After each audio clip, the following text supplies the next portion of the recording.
જય શ્રી કૃષ્ણ. મેથીયા ગુંદાનું અથાણું બનાવવાનું. સૌપ્રથમ પહેલાં મેથીના કુરિયા, રાયના કુરિયા, કેરી, ગુંદા, હળદર, વરિયાળી અને મરી.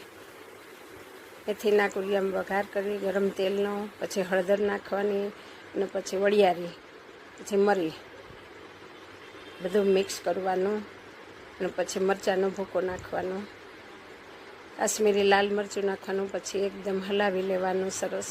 અને પછી તેને ગુંદા લઈ એનું ચીડ કાઢી ઠળિયા કાઢી લેવાના બધા ગુંદાને, અને પછી તેમાં નિમક નાખવાનું. એ ચીકાશ કાઢી